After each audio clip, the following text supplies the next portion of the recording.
Good morning, ladies and gentlemen. I'm meadsyreplays. Welcome back to the channel. Now, Wargaming got these the wrong way round. They completely got these the wrong way round, and it's very annoying. I know that it is what they are. We're going to talk about why they are in my opinion, the wrong way round. So we're looking at two tanks. We're looking at the T26E4 and we're looking at the T26E5. Both of these are American Tier 8 tanks. Now, one's a medium and one is a heavy. So the Super Pershing, as we've known it once upon a time, was an absolutely amazing tank. It really was one of the best mediums in Tier 8 and also one of the best credit earners in the game. So very popular, very troll. However, then Wargaming introduced the T26E5, the Sheriff. So you've got the Pershing, the Super Pershing versus the Sheriff. Which one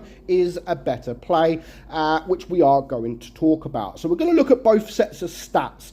Now, the medium 2,226 DPM compared to 2,500 of the E5. Now, both of these tanks are very similar, but they still play completely different. Very similar, they look similar, they play similar, but actually they are still very different. The penetration, of course, is more on the E5, with it being heavy, the same as the Alpha, the same as the rate of fire, the same as the reload. So in fact, the heavy tank has a better rate of fire and a better reload than the medium tank. It's got better shell velocity, the aim time's the same, but it's got better dispersion. I believe, what else? The gun depression is both the same at 10 degrees. The speed is also both the same. So again, one's a heavy, one's a medium. The speed is both the same. So then we get down to the armor. So of course, with it being a heavy tank, the armor looks much better. But you need to look at both of them. So you need to look at the turret and you need to look at the hull. So the medium tank, the turret is only 107 millimeters. So it's got a very weak turret. However, the E5 has a very strong turret at 191. Now, on the medium tank, the hull is very good at 187. In fact, it's much better than the heavy tank at 152. And for me, that is where a lot of it they've got wrong. That is where they've got wrong, and they should swap. They should definitely swap, because I know that the speed is both exactly the same, but actually the E5 is a lot quicker. It's better. It's got better power weight ratio, and it just feels a lot quicker than the Super Pershing. So we're going to get into a couple of games with both tanks, and then we'll talk about the tanks further. So yeah, the Super Pershing once was a very good tank. Nobody really knew how to deal with a Super Pershing because of the armor profile, the way the armor profile is set on this tank. People used to look at you. People look at you, they look at your hull, and they think, wow, that's great, I can penetrate. But they just can't. They just can't penetrate that hull. Of course, now they can penetrate the lower plate very easy. But the fact when you looked at this tank and the whole armor is just grey, they think they can penetrate it, but they can't. It was very frustrating for those that never knew how to deal with the Super Pershing, because they'll be shooting your upper plate thinking, what the hell, why is it bouncing?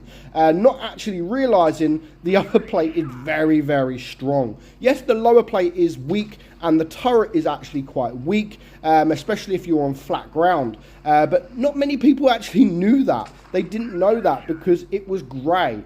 People are used to looking at red, and they look and they see red and they think, okay, yeah, I can't penetrate that. But when they see grey, they think they can penetrate it. So that's why it was a tank to play back in the day. It really was. Nowadays, people have learned how to deal with it. They've learned how to deal with it, and it's not a problem. And the tank I think the tank needs something, to be fair, because right now the only thing it has is the high credit coefficient, and literally that is the only thing they have.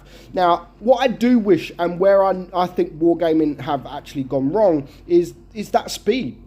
Yes, top end, they both go the same, but honestly, this needs to be quicker.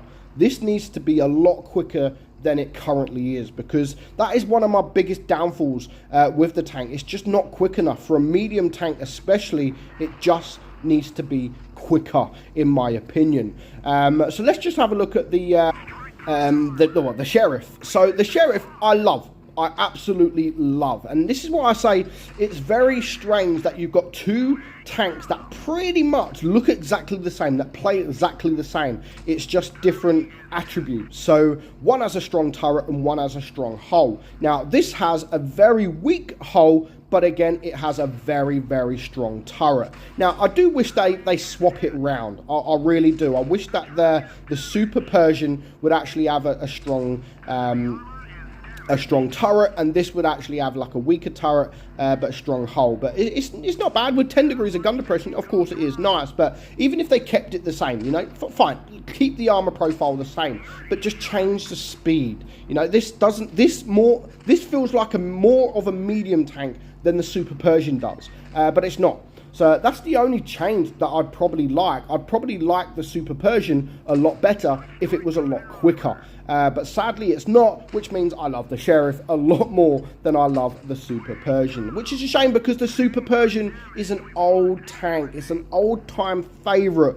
As I was saying at the beginning, that just everybody used to love. Everybody used to love the Super Pershing. Nowadays, no one. I mean, there's not many people out there that will sit there and say, you know what, the Super Pershing is one of my favourite tanks in the game. Albeit, I know there's probably not going to be many people out there that will say the same with this, but I still think that this is a very, very good tier 8 tank. And if you can get in that hold down position, honestly, you do have a strong turret. You got to remember, you do have 10 degrees of gun depression as well to go with that turret. So if you end up on a tier 7 game especially, you can bounce almost anything that comes your way. Now this game, we've bounced now 835. We've got that nice block from the Tiger. We're not going to bounce everything, unfortunately, but you know, we still got 3k damage, and we still managed to bounce 800. So out of the both tanks, of course, it is the Sheriff for me. The Sheriff all day long over the Super Pershing. And again, I would like to see that change. It's never going to happen, albeit, you know, it's never ever going to happen. But